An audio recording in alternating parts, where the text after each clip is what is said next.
অন্য সময় গুনাহ করা আর এই সমস্ত ফজিলতের রাত্রে মোবারক গুনাহ করা মারাত্মক হয়। আওয়াবিন পড়লাম, তেলাওয়াত করলাম, ভোর রাতে তাহাজ্জুদ পড়লাম, আর এমনি সালাতুল হাজাত, সালাতুল তাসবির নামাজ পড়লাম, ইস্তিগফার নিয়ত সালাতুল তওবা পড়লাম, যতটুকু শরীরে কাটে। তবে এশার নামাজ জামাতে পড়ার চেষ্টা করব। ওই 10 রাত্র যেন একদিনে এশার নামাজ জামাত না ছুটে আমাদের পুরুষদের, এবং ফজর নামাজ জামাতে পড়ার চেষ্টা করবো ইনশাআল্লাহ। জিলহজ মাসের শুরু তারিখ থেকে নিয়ে 10 তারিখ পর্যন্ত এই 10 রাত খুবই মূল্যবান, খুবই দামি, খুবই সম্মানী, ফজিলতের রাত। খোদ রব্বুল আলামিন কোরআন ভাগের মধ্যে উল্লেখ করছেন। কত দামি হলে, সম্মানী হলে আল্লাহ পাক কোরআনের মধ্যে উল্লেখ করতে পারেন জিলহজ মাসের প্রথম 10 রাতের কথা। ওয়াল ফজরি ওয়া লায়ালিন আশ, লায়ালিন আশ থেকে মুফাসসিরিনে কেরাম লিখছেন জিলহজ মাসের প্রথম 10 রাত। এই 10 রাতের কথা কোরআনে কেন আসলো, কি ফজিলত, হাদিসের মধ্যে বিস্তারিত আসছে। দিনগুলো খুব দামি, রাত্রগুলো খুব দামি। দিনে কি আমল হবে, রাত্রে কি আমল হবে। আবু হুরায়রা রাদিয়াল্লাহু আনহু হাদিস বয়ান করছেন, তিরমিজি শরীফের রওয়ায়াত। দিনের বেলায় যদি সম্ভব হয় ঈদের আগের দিন পর্যন্ত দিনের বেলায় নফল রোজা রাখা, 1 তারিখ থেকে 9 তারিখ পর্যন্ত। কি ফজিলত হবে, একটা রোজার সওয়াব, 1 বছর রোজা রাখলে যে সওয়াব আল্লাহ পাক সেই সওয়াব দান করবেন। ইয়াদিলু সিয়ামু কুল্লি ইয়ামিন মিনহা বিসিয়ামি সানাতি ওয়া কিয়ামু কুল্লি লাইলাতিন মিনহা বিকিয়ামি লাইলাতিল কদর। এই হাদিসে বলা হয়েছে একটা নফল রোজা 1 বছর রোজা রাখার সওয়াব দেওয়া হয়। আমাদের সাথী ভাইরা বাড়িতে যাবেন, আব্বা আম্মাকে বলবেন যদি সুস্থ থাকে যেন রাখার চেষ্টা করেন। আপনারা নিজেরাও রাখবেন, যেহেতু আলহামদুলিল্লাহ বয়স কম আছে, সবাই সুস্থ আছেন। এত ফজিলত একটা রোজা, 1 বছর রোজার সমতুল্য সওয়াব। নিজেরা রাখার চেষ্টা করবেন, নিজের আব্বা আম্মাকে বলবেন। যারা অসুস্থ, মাযুর, বয়স্ক, তাদের জন্য জরুরি না নফল রোজা। কেউ জিজ্ঞেস করে যে নফল রোজার সময় যদি আমরা কজা রোজাগুলো আদায় করি, মহিলাদের কিছু কজা রোজা থাকে না, তাহলে কজা রোজাও হবে, নফল রোজার সব দোনোটা পাবো কিনা। মনে হয় না। কজাটা তো আপনার জরুরি, এটা আপনাকে থাকতেই হবে, কম্পালসারি, ফরজ। ওটা থাকলে ওটা আদায় হবে, নফলটা সব পাবে। নফলটা হবে এক্সট্রা, যেটা অতিরিক্ত হবে সেটা। জরুরিটা নফল না, উচ্ছিকটা নফল। এই উচ্ছিকের মধ্যে ফজিলত। হ্যাঁ, বাকি ওই দিনগুলো যেহেতু মূল্যবান, সম্মানী, ফজিলত, কজাগুলো থেকে যান, কজা তো আদায় হয়ে যাবে ইনশাআল্লাহ।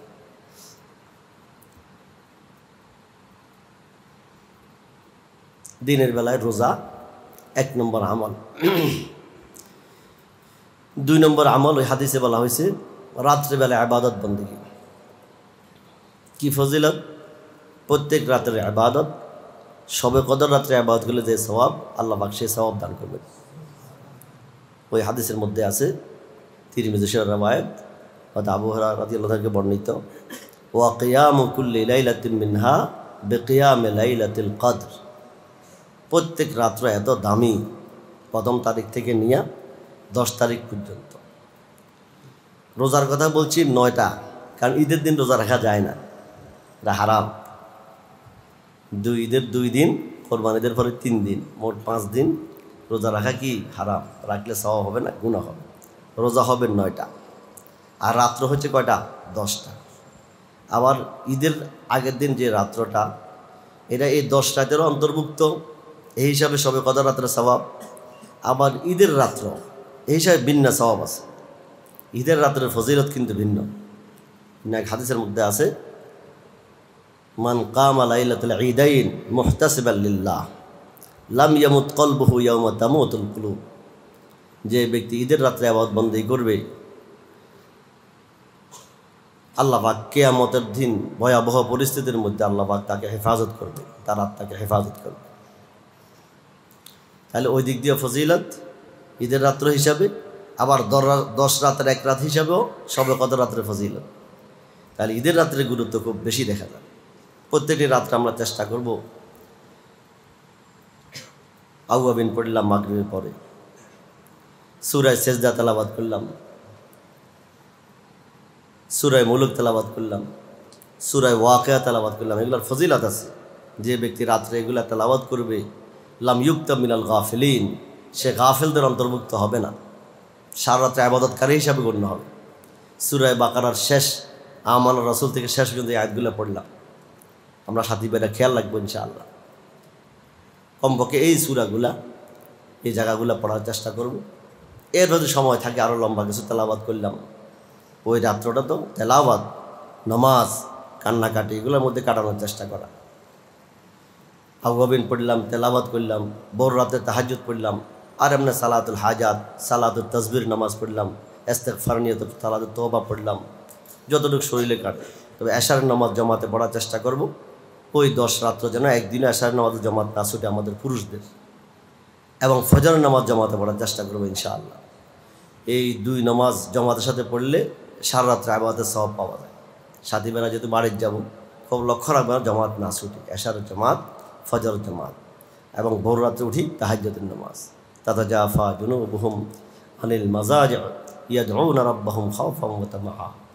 তাহাজ্জুদের সময়টা বড় মোবারক সময়, গুরুত্বপূর্ণ সময়। সমস্ত আল্লাহওয়ালারা তখন কান্নাকাটি করে। আমি হতভাগা যদি ওই সময় একটা হাত উঠাই, আল্লাহওয়ালাদের উসিলে আমার গুনাহগুলো ইনশাআল্লাহ মাফ হয়ে যাবে। এই জন্য কদর ছাত্র জীবন থেকে অভ্যস্ত হওয়া দরকার।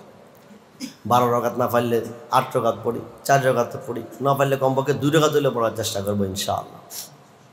রাত্রে ইবাদত বন্দেগী করা, কোরআন কারীমের তেলাওয়াত করা, কিছুক্ষণ কান্নাকাটি করা, বাস।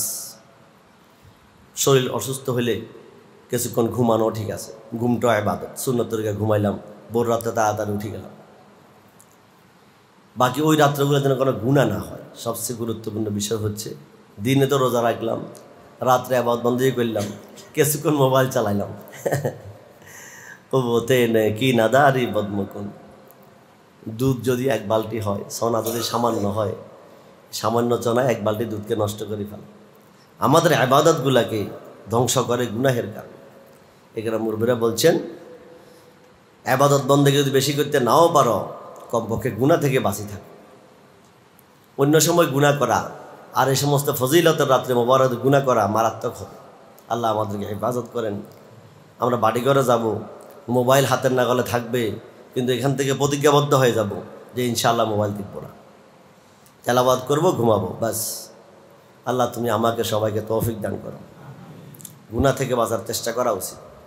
এই ফজিলতের দিনগুলা, ফজিলতের রাতের জন্য কোনো গুনাহ না হয়। মোবাইলের গুনাহ আর চোখের গুনাহ, বেপরদিগির গুনাহ বাড়িতে গেলে এই দুইটাই বেশি হয়। এই দুইটার জন্য খুব নিজেকে প্রতিজ্ঞাবদ্ধ হওয়া দরকার।